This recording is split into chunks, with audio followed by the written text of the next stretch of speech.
اور دوسرا جو ہے اصل ایک مسئلہ جو اہم اس جمعے کے دن جو ہے بیان کرنا ہے، ایک تو لیلۃ القدر، دوسرا فضائل زکوٰۃ۔ زکوٰۃ کے بارے میں بہت اہم جو ہے مسائل ساتھی یاد کر لیں۔ عشر کے بارے میں اکثر ساتھیوں کو پتہ ہے، جو زکوٰۃ کا مسئلہ ہے یہ بہت اہم مسئلہ ہے، اس کے بارے میں اکثر ساتھیوں کو جو ہے مکمل مسائل کا علم نہیں ہے۔ زکوٰۃ جو ہے کس طرح ادا کرنی ہے، کس مال پر زکوٰۃ، عقلی پلک پرانی زکوٰۃ۔ سب سے پہلے 5 منٹ ہے انشاءاللہ، اس کے اندر گفتگو مکمل ہو جائے گی۔ زکوٰۃ کا لفظی معنی تو ہوتا ہے پاکیزگی، بڑھوتری۔ اصلاح شریعت میں زکوٰۃ اس مال کو کہتے ہیں جس کو اللہ کے حکم کے مطابق فقیروں اور محتاجوں کو اس کا مالک بنا دینا، یہ اصلاح شریعت میں جو ہے زکوٰۃ کی تعریف ہے۔ اور زکوٰۃ کا حکم، زکوٰۃ دینا فرض ہے۔ جو آدمی زکوٰۃ کا انکار کرے گا، جیسا کہ قرآن سنت کے اندر جو ہے یہ بات محفوظ ہے، قرآن و سنت کی روشنی میں امت مسلمہ کا اس پر اجماع ہے کہ زکوٰۃ کا انکار کرنے والا کافر ہے، انکار کرنے والا کافر ہے، اور زکوٰۃ ادا نہ کرنے والا کبیرہ گناہ کا مرتکب ہے۔ یہ زکوٰۃ کا حکم ہے۔ اور زکوٰۃ کی فضیلت، نبی کریم صلی اللہ علیہ وسلم نے فرمایا الزکوٰۃ قنطرۃ الاسلام، زکوٰۃ اسلام کا پل ہے۔ جس طرح پل علماء نے لکھا ہے کہ سہولت کا سبب ہوتا ہے کسی جگہ پہنچنے کے لیے، اسی طرح زکوٰۃ اللہ تک پہنچنے کے لیے ذریعہ ہے، پل۔ اور ایک حدیث میں آتا ہے، نبی کریم صلی اللہ علیہ وسلم نے ارشاد فرمایا جو شخص مال کی زکوٰۃ ادا کرے، مال کا جو شر ہے وہ اس سے نکل جاتا ہے، اس مال سے۔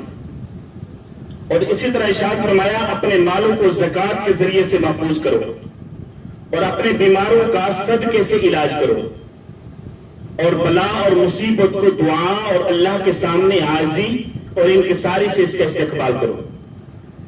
پہلے بات یہ سمجھیں کہ زکوٰۃ کس طرح ادا کرنی چاہیے، زکوٰۃ کا طریقہ ادا کرنے کا کیا ہے۔ یہاں 4 چیزیں سمجھنی ضروری ہے۔ پہلی چیز، اشیاء زکوٰۃ کیا ہے، نصاب زکوٰۃ کیا ہے، شرائط زکوٰۃ کیا ہے، مصارف زکوٰۃ کیا ہے۔ یہ 4 چیزیں بہت ہی اہم۔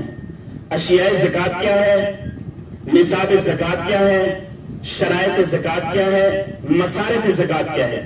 سب سے پہلے اشیاء زکوٰۃ، اموال زکوٰۃ بھی اس کو کہا جاتا ہے جن چیزوں پر زکوٰۃ ضروری ہے۔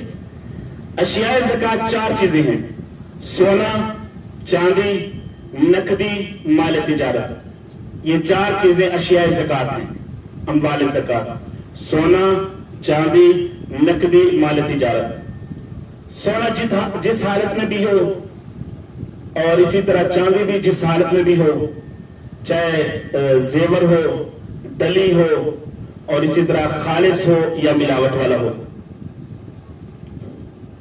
آگے نصاب زکوٰۃ، چاندی جو ہے 52.5 تولہ چاندی، جس کے پاس 52.5 تولہ چاندی جو ہے اس کے پاس موجود ہے، اس کے اوپر زکوٰۃ ہے۔ سونا جو ہے 7.5 تولہ سونا، اور مال تجارت اور نقدی، ان دونوں میں سے کسی ایک کے نصاب کو پہنچ سکتا ہے۔ مثلا مال اتنا ہے یا نقدی پیسے اتنے ہیں کہ 7.5 تولہ سونے کے برابر اتنے پیسے موجود ہیں، زکوٰۃ اس کے اوپر ہے۔ اور اسی طرح کم نصاب 52.5 تولہ چاندی کے برابر جس کے پاس نقدی مال موجود ہے یا مال تجارت ہے، ضروریات اصلیہ سے زائد، تو اس کے اوپر زکوٰۃ ہے۔ کم نصاب آج کل چاندی ہے، 52.5 تولہ چاندی کے برابر رقم موجود ہو یا مال تجارت موجود ہو۔ اچھا، نصاب کیا ہوتا ہے کہ یہ جو 4 قسم کے مال ہیں ان میں شریعت نے ایک مقدار مقرر کی ہے۔ جس طرح میں نے بتایا ہے، سونا جو ہے 7.5 تولہ، اور چاندی جو ہے 52.5 تولہ چاندی۔ زکوٰۃ کی کچھ شرائط بھی ہیں، کچھ شرائط آدمی کے متعلق اور کچھ شرائط جو ہے مال کے متعلق۔ آدمی کے متعلق مسلمان ہو، غیر مسلم پر زکوٰۃ نہیں ہے۔ بالغ ہو نابالغ پر زکات نہیں ہے، مجنون عاقل ہو مجنون دیوانے پر زکات نہیں ہے، صاحب نصاب ہو غیر صاحب نصاب پر زکات نہیں ہے، مال سے متعلق مال نامی ہو یعنی بڑھنے والا مال ہو، یہ چاروں قسم کے مال نامی ہیں۔ نمبر 2، اس پر جو ہے 52.5 تولہ چاندی موجود ہے یا 7.5 تولہ سونا موجود ہے، اس پر سال گزرنا بھی شرط ہے۔ نمبر 3، وہ مال جو حوائج اصلیہ سے ضروریات اصلیہ سے زائد ہو اور قرضے سے بھی فارغ ہو، اس آدمی کے اوپر قرض بھی نہ ہو، جس آدمی کے اوپر قرض ہے اس کے پاس سونا چاندی موجود ہے لیکن اس کے اوپر قرض ہے اتنا ہی، تو اس کے اوپر زکات نہیں ہے۔ اور اسی طرح جو ضرورت کا سامان ہے، برتن ہے، استعمال کے کپڑے ہیں، سواری ہے، اسی طرح مکان ہے، چاہے جتنی بھی قیمت کا مکان ہو اس کے اوپر زکات نہیں ہے، اور زکات جو ہے 40واں حصہ ہے۔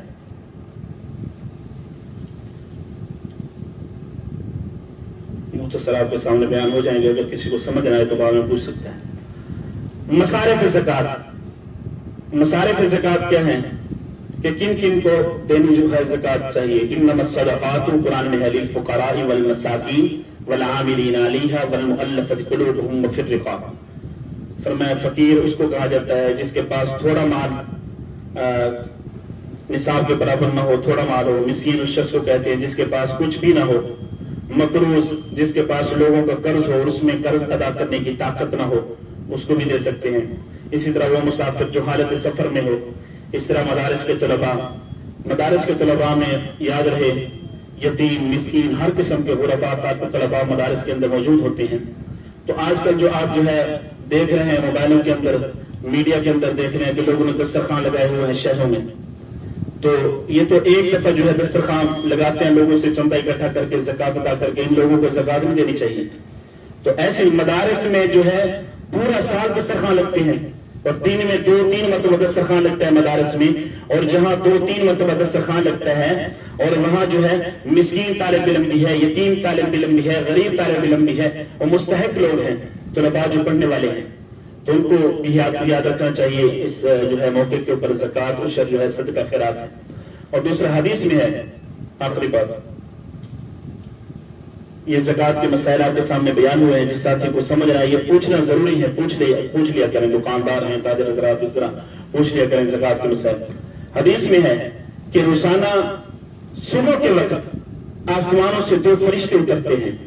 ایک فرشتہ کہتا ہے اے اللہ اس آدمی کے مال کو بڑھا دے جو اللہ کے راستے میں خرچ کرتا ہے، یا اللہ جو تیرے راستے میں خرچ کرتا ہے۔ اور دوسرا فرشتہ کہتا ہے یا اللہ اس آدمی کے مال کو برباد کر دیں جو روک کے رکھتا ہے۔ دوسری حدیث فرمایا کہ جس وقت، روایت میں ہے کہ جس وقت سورج طلوع ہوتا ہے، اس سورج طلوع ہونے کے ساتھ 2 فرشتے آتے ہیں۔ ایک فرشتہ کہتا ہے اے اللہ اس آدمی کے مال کو جلدی بڑھا دیجئے یا اللہ جو تیرے راستے میں خرچ کرتا ہے۔ دوسرا فرشتہ کہتا ہے اے اللہ اس آدمی کے مال کو جلدی ہلاک کر دے جو ہے تیرے راستے میں خرچ نہیں کرتا۔